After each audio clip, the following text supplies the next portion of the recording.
Hello friend. तो आपका मेरे यूट्यूब चैनल कंप्लीट फिजिक्स में पुनः वेलकम है। आज हम लोग अपने रिएक्शन इंटरमीडिएट का जो टॉपिक है, थर्ड टॉपिक जो है कार्बोकैटायन कार्बेनायन के बाद से कार्बन फ्री रेडिकल के बारे में स्टडी करेंगे। और ये पार्ट हम लोग का 7th है या 8th है, आप लोग देख लीजिएगा लिस्ट में। तो आज हम लोग वही कार्बन फ्री रेडिकल के बारे में पढ़ेंगे। कार्बन फ्री रेडिकल कैसे बनता है रिएक्शन में, फिर इसकी स्टेबिलिटी क्या है, इसकी स्टीरियोकेमिस्ट्री क्या है और इसके रिएक्शंस क्या है। तो टॉपिक है हमारा फ्री रेडिकल है वैसे, क्योंकि कार्बन फ्री रेडिकल भी होता है और ऑक्सीजन फ्री रेडिकल भी होता है। तो हम फ्री रेडिकल की बात कर रहे हैं।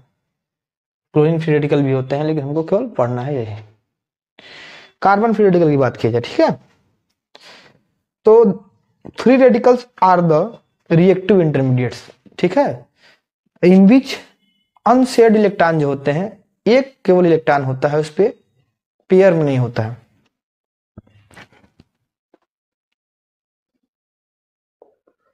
तो क्या होता है, free radical are the reaction intermediates which contains an unshared electron on one of the atom. ठीक है, it is highly electron deficient species like carbocation. ये कार्बोकैटायन के जैसे ही इलेक्ट्रॉन डिफिशियंट होते हैं। ठीक है, इसीलिए इलेक्ट्रोफाइल का वर्क करते हैं केमिकल रिएक्शंस में। केमिकल रिएक्शंस में ये किसका वर्क करते हैं, इलेक्ट्रोफाइल का। ठीक है,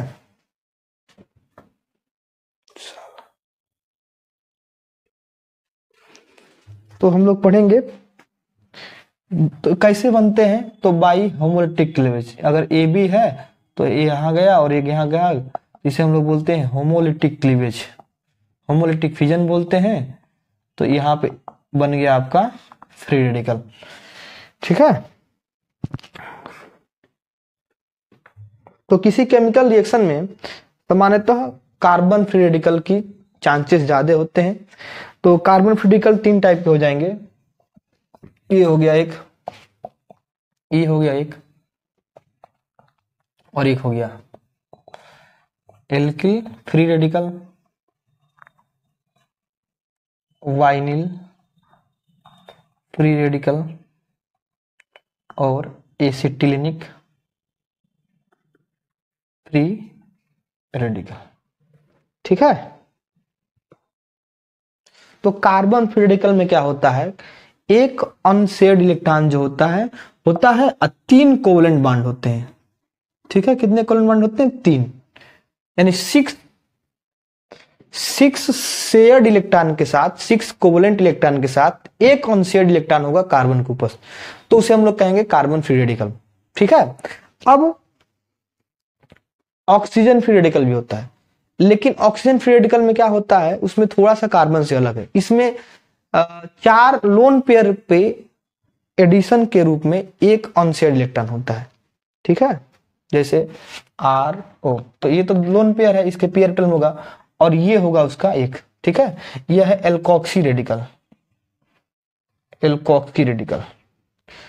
और एक और बना सकते हैं हम लोग, ये है आपका carboxy radical, carboxy free radical, और यह एल्कोक्सी फ्री रेडिकल। ठीक है, तो ऑक्सीजन के केस में होता है कि एक जो होता है कोवलेंट बॉन्ड के साथ, इसमें 3 कोवलेंट बॉन्ड के साथ। ये डिफरेंस है ऑक्सीजन फ्री रेडिकल में और कार्बन फ्री रेडिकल में। ऑक्सीजन फ्री रेडिकल में क्या होता है, ऑक्सीजन एटम एक सिग्मा बॉन्ड मतलब 2 कोवलेंट इलेक्ट्रॉन बॉन्ड इलेक्ट्रॉन के साथ रहता है, और 2 लोन पेयर और एक अनशेयर्ड इलेक्ट्रॉन। तो ये हो गया हमारा कार्बन फ्री रेडिकल के बारे में। तो कार्बन फ्री रेडिकल क्या होता है, कार्बन फ्री रेडिकल में कार्बन के ऊपर एक अनशेयर्ड इलेक्ट्रॉन होता है, बाकी 3 कोवलेंट बॉन्ड होते हैं। ठीक है, ऑक्सीजन फ्री रेडिकल में क्या होता है, तो ऑक्सीजन फ्री रेडिकल में एक सिग्मा बॉन्ड मतलब 2 कोवलेंट इलेक्ट्रॉन और 2 लोन पेयर के इलेक्ट्रॉन और एक अनशेयर्ड इलेक्ट्रॉन हो गया। अब हम लोग देखते हैं इसका स्ट्रक्चर कैसे है। जैसे हम लोग कार्बोकैटायन के बारे में पढ़े, तो कार्बोकैटायन था प्लेनर, था ट्राइगोनल प्लेनर था, 120 डिग्री था उसमें। फिर बताए थे इसमें आपका कार्बेनायन में फिर बताया गया था टेट्राहेड्रल था और प्लेनर भी था, 2 टाइप का था। अगर डिस्टेबलाइजेशन के बाद से वो प्लेनर हो रहा था। अब हम लोग पढ़ेंगे अपना स्टीरियोकेमिस्ट्री ऑफ ये कार्बन फ्री रेडिकल।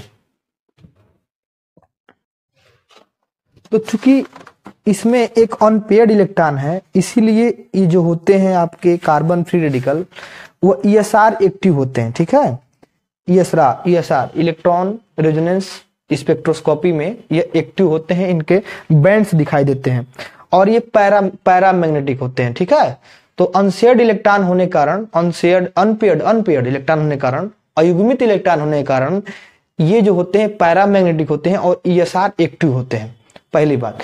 दूसरी बात, किसी भी केमिकल रिएक्शन में अभी तक ये नहीं ज्ञात हुआ है कि कार्बन फ्री रेडिकल का शेप जो होता है या ज्योमेट्री जो होती है कैसी होती है, बट फिजिकल मेथड से ये जाना जा चुका है। फिजिकल मेथड से मतलब यूवी रेडिएशन, अल्ट्रावायलेट रेडिएशन से, या ईएसआर रेडिएशन से, या आईआर इंफ्रारेड रेडिएशन से ये पता किया जा चुका है कि कार्बोकेटायन, ये कार्बन फ्री रेडिकल का जो शेप होता है वह सेम कार्बोकेटायन का ऐसा होता है, मतलब प्लेनर होता है, ये sp2 हाइब्रिडाइज होता है। ठीक है, तो दो पास्टुलेट्स इसके बारे में स्टीरियोकेमिस्ट्री, इसका शेप दो टाइप से हो सकता है।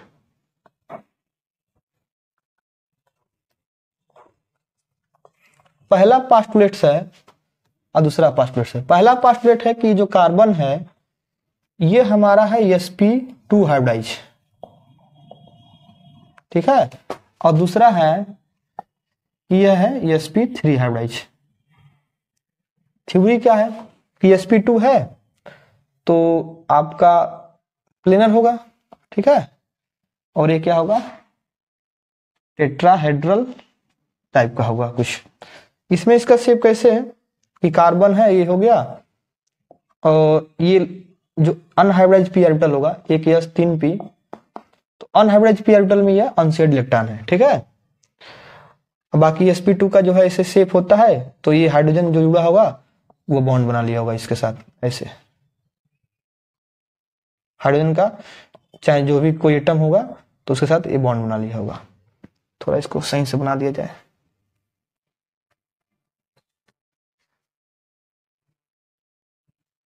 अगर हाइड्रोजन की बात किया जा रहा है तो हाइड्रोजन का, ठीक है, और जो इसका p ऑर्बिटल खाली है इसके परपेंडिकुलर होगा, उसी में अनशेयर्ड इलेक्ट्रॉन होता है। तो ये बनाने की आवश्यकता नहीं है, सिंपल इसको रखा जाए। कार्बन, ये हाइड्रोजन, ये हाइड्रोजन, ये हाइड्रोजन। ठीक है, और अनहाइब्रिडाइज p ऑर्बिटल में जो अनसंकरित है अनहाइब्रिडाइज p ऑर्बिटल, उसी में ये अनशेयर्ड इलेक्ट्रॉन पेयर। इसमें क्या है, sp3 है, और इसमें हाइब्रिड p ऑर्बिटल में ये है, मतलब कार्बन है sp3 में 4 ऑर्बिटल होंगे। ठीक है, तो उसी में से किसी एक पर हमारा वो sp3 वाले में ही किसी एक में हमारा वो अनशेयर्ड इलेक्ट्रॉन है, बाकी सब एटम बनाया हुआ, अगर हाइड्रोजन से है तो हाइड्रोजन से बनाया हुआ है।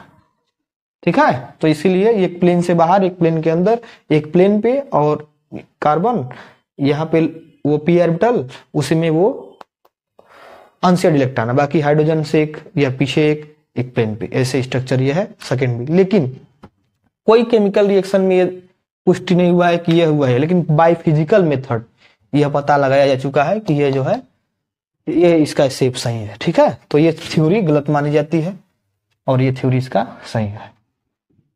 तो ये इसकी स्टीरियोकेमिस्ट्री रही। अब बात आए अगर हम, तो फ्री रेडिकल बनता कैसे है, तो जनरेशन ऑफ फ्री रेडिकल कैसे बनाया जाता है, होमोलिटिक सिलेबस तो बताया जा चुका है, लेकिन उसको बना के दिखाया जाएगा। पहला, बाय फोटोलिसिस ऑफ कंपाउंड। ठीक है, मान लीजिए कोई कंपाउंड है, एसीटोन मान लिया गया है, CH3C डबल बॉन्ड हो CH3, और इस पे हम लोग फोटोलिसिस, फोटान गिरा रहे हैं, ये फोटान की एनर्जी है, लाइट गिरा रहे हैं। ठीक है, रेडिएशन गिरा रहे हैं, रेडिएशन जो है हम एसीटोन पे मार रहे हैं, या इसको हम रेडिएशन के फिर ले जा रहे हैं, तो ये क्या होगा, ये वाला यहाँ चला जाएगा या ये दोनों में कोई एक ही चीज बात हुआ, तो ये आ गया आपका CH3 पर रेडिकल, और ये हो गया। ठीक है, तो मेथाइल रेडिकल बन गया और एक रेडिकल ए बन गया, फिर ए रेडिकल भी टूट जाएगा ऐसे करके, तो बाकी ये एक इलेक्ट्रॉन चला गया तो इसका ये न्यूट्रल हो गया, तो ऐसे बन गया CO बन गया कार्बन मोनोऑक्साइड, और फिर एक और मिथाइल जनरेट हो गया, यानी इससे क्या हुआ, 2 मिथाइल को रेडिकल जनरेट हुआ 2CH3। ठीक है, इसी तरह मेथिल आयोडाइड का किया जा रहा है, कराया जाए, तो ये हो गया, ये हो गया, तो CH3 फ्री रेडिकल और आयोडीन फ्री रेडिकल बन गया पहला। दूसरा, by thermolysis of organic compound, by thermolysis of organic compound. Thermolysis में हम लोग लिए हैं बेंजोइल पेरोक्साइड,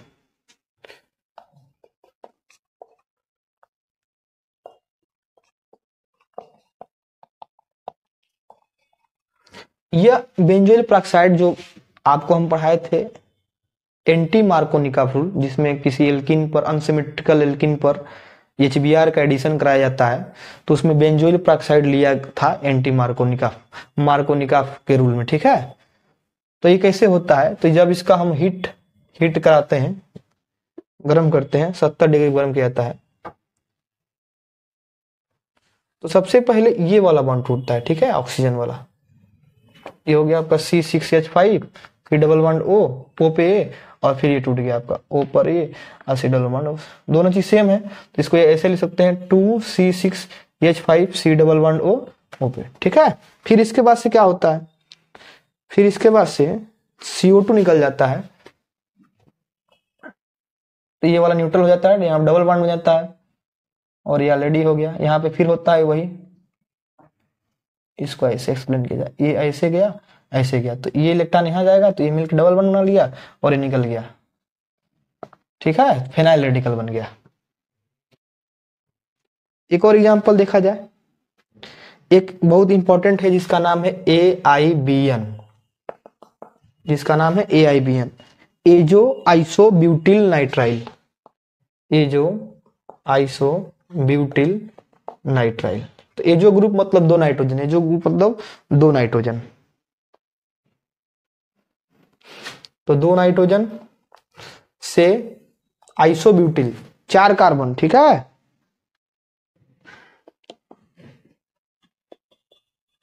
इधर जोड़ दिए 2 कार्बन, C के साथ CH3 और साइनाइड, तो नाइट्राइल हो गया, ये नाइट्राइल हो गया आपका।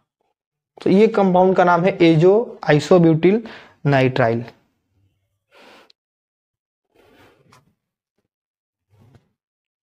इसमें भी हमारा हो जाता है, कैसे होता है, तो ये यहां जाता है, ये यहां जाता है, सेम यहां से यहां जाता है, तो आपका बन जाता है ये वाला बनेगा CN और CH3 और CH3, ये भी सेम, तो 2 को बनेगा ये कंपाउंड। ठीक है,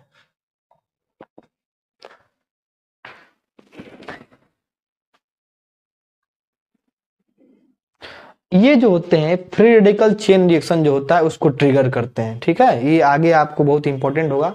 जो AIBN है और भी एग्जांपल्स हैं सब, तो ये फ्री रेडिकल चेन रिएक्शन को इनिशिएट करता है। अब हम लोग का अगला हेडिंग देखेंगे, स्टेबिलिटी ऑफ फ्री रेडिकल। अगला हेडिंग हमारा क्या होगा, स्टेबिलिटी ऑफ फ्री रेडिकल, कि फ्री रेडिकल कैसे स्टेबल होते हैं, क्या कारण होते हैं।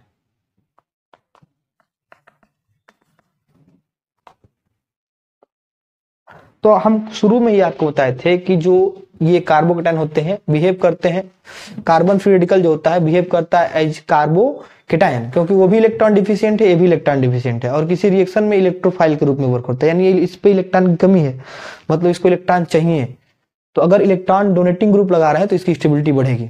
यानी कि अगर बात किया जाए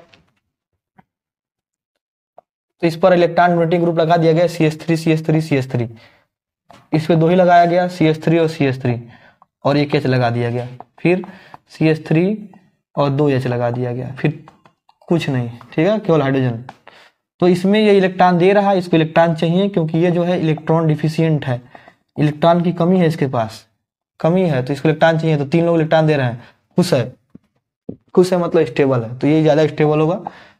टर्शियरी जो होगा सेकेंडरी से, सेकेंडरी प्राइमरी से, और ये मेथाइल। तो ये हो गया आपका स्टेबिलिटी। इंडक्टिव इफेक्ट पे आपको एक्सप्लेन किया गया है। अब एक केस देखा जाए दूसरा, CH3 CH2 और फिर CH2 डबल बॉन्ड CH और फिर CH ट्रिपल बॉन्ड C, यानी एल्किल, वाइनिल और एसिटिलिनिक में। तो इसमें कौन स्टेबल होगा? तो इसका सीधा एक रूल है, ग्रेटर द यस करेक्टर, ठीक है, जिसमें यस करेक्टर ज्यादा होगा वह कम स्टेबल होगा। जिसमें यस करेक्टर ज्यादा होगा जिस कार्बन आयन पे, उसकी स्टेबिलिटी कम होगी। इसमें हाइब्रिडेशन क्या है इसका? इसमें क्या है? इसमें क्या है ये देख लिया जाएगा। sp3, ठीक है, sp2, इसमें आपका 2 3 sp2 sp दोनों sp है। तो इसमें यस करेक्टर कम है, ठीक है, इसमें यस करेक्टर ज्यादा है दोनों में, इसमें यस करेक्टर ज्यादा है। ये आपका हुआ 2 3 सिंगल बॉन्ड, मतलब sp2 मतलब 33% yes character, 66% P character. 1 2 sp है, मतलब 50% सेम में भी 50%। तो इन तीनों में अभी ये पता चला कि सबसे स्टेबल ये है, ग्रेटर द यस पर character lower the stability of carbon radical, ये स्टेटमेंट है। इसमें तो एक ही सिंगल बॉन्ड है, तो इसमें केवल यस करेक्टर ही है, तो ये केवल यस है, यानी ये 100% यस करेक्टर इसके पास है, मतलब कि ये इससे ज्यादा स्टेबल हो गया। समझ गए? तो greater the yes character lower the stability of carbon ion. Yes character ज्यादा है इसमें 100%, 50%, 33%, तो ये आपका हो गया इसमें। अब अगर किसी में रेजोनेंस इफेक्ट लग रहा है तो वो स्टेबलाइज करेगा। तीसरा,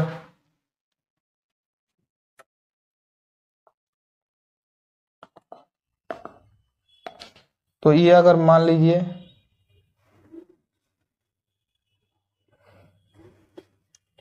इसमें होमोलैटिक क्लीवेज किया जाए इसे, तो ये आपका हो गया CH2, इस पे आ गया लोन पेयर, और ये टूट गया सिंगल में, यहाँ पे एक आया और ये दोनों मिलकर बॉन्ड बना लिया। तो देखिए ये रेजोनेंस लग रहा है, इसमें ऐसे रेजोनेंस किया जाता है स्टेबलाइजेशन के लिए। अब इनका रिएक्शन क्या है? Reaction of free radical. तो free radicals are very reactive and work as electrophile in the chemical reactions. Chemicals reaction में यह क्या कहते हैं, इलेक्ट्रोफाइल के जैसा वर्क करता है, प्लस ये चेन को इनिशिएट करता है। तो पहला रिएक्शन इसका है कपलिंग रिएक्शन। तो फ्री रेडिकल बहुत रिएक्टिव होते हैं। ये क्या क्या कर सकते हैं? पहली बात, ये किसी अन्य फ्री रेडिकल के साथ कंबाइन करके सिंगल बॉन्ड बना सकते हैं। दूसरी बात कि ये जो है अगर ऑलरेडी सिंगल तो डबल बनाएगा। दूसरा है कि ये किसी न्यूट्रल मॉलिक्यूल को अटैक कर कर उसका फ्री रेडिकल बनवा सकते हैं, न्यूट्रल मॉलिक्यूल को।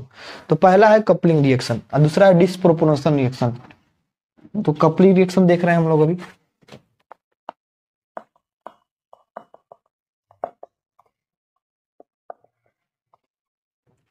मान लीजिए एक मिथाइल कार्बोकेटायन है और वो मिथाइल कार्बोकेटायन जुड़ा है, तो ये दोनों ज्वाइन कर लेंगे, बना लेंगे आपका, यहां रुकिए एक मिनट, हाँ ये नहीं होगा, तो ये बनाएंगे सब दोनों जुड़ के एथेन, ठीक है, बना लिए सब। और भी अगर मेथिल है, एथिल फ्री रेडिकल है, ये भी जुड़ के बना लिया, CH3 CH2 CH2 CH3 butane. तो ये जो रिएक्शंस है ये टर्मिनेटिंग स्टेप में यूज किया जाता है, टर्मिनेटिंग स्टेप में। This reaction is used in terminating step. दूसरा है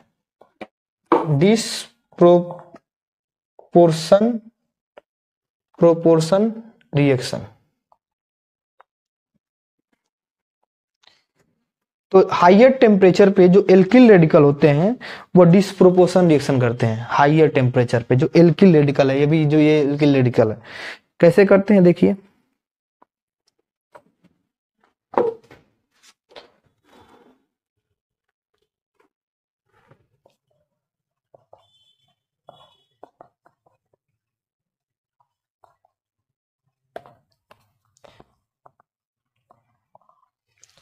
होता क्या है,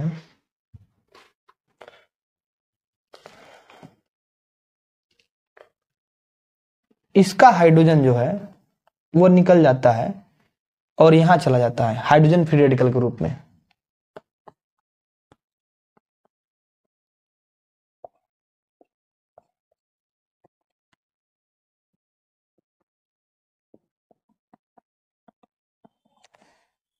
ये ऐसे आया, यहाँ आया, तो ये हाइड्रोजन रेडिकल के रूप में निकल गया यहाँ से।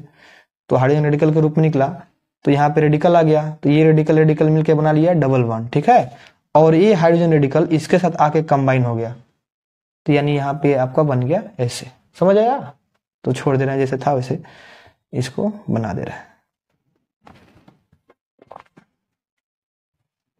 सी 3 हाइड्रोजन बना दिया गया, C H H C H H free radical C H H H.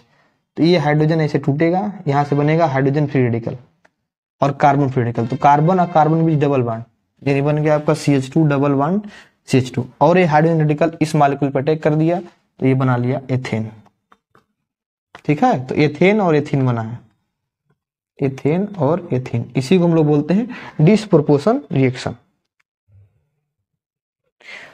और भी कुछ रिएक्शंस हैं, जैसे इसमें वुड स्प्लिटिंग रिएक्शंस है, सोडियम मेटल के साथ जो होता है।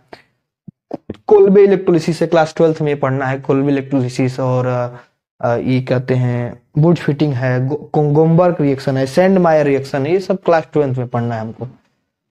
प्लस एंटी मार्कोनिका फूल जो लगता है अनसैचुरेटेड हाइड एल्कीन का जब रिएक्शन कराते हैं HBr के साथ इन प्रेजेंस ऑफ पेरोक्साइड, तो पेरोक्साइड जो होता है सबसे पहले वहां से कोई रेडिकल बनाता है, फिर वो रेडिकल जो है ब्रोमीन फ्री रेडिकल बनाता है, और ब्रोमीन फ्री रेडिकल जो है चेन को इनिशिएट करता है, कार्बन फ्री रेडिकल बनाता है, वहां से आपका प्रोडक्ट मिलता है, ठीक है, एंटी मार्कोनिका रूल से। तो ये हमारा पूरा आपका समाप्त हो गया फ्री रेडिकल। अब हम लोग पढ़ेंगे अगला अपना टॉपिक जो है कार्बिन्स के बारे में। तो कार्बिन्स अगले वीडियो में पढ़ा जाएगा। वीडियो देखने का धन्यवाद। चैनल को लाइक सब्सक्राइब कीजिए, और कोई अगर किसी टॉपिक पे आपको समस्या है तो कमेंट में आप टाइमिंग के साथ बता दीजिए, हम इसको अगले वीडियो में सॉल्व कर दिया जाएगा। धन्यवाद।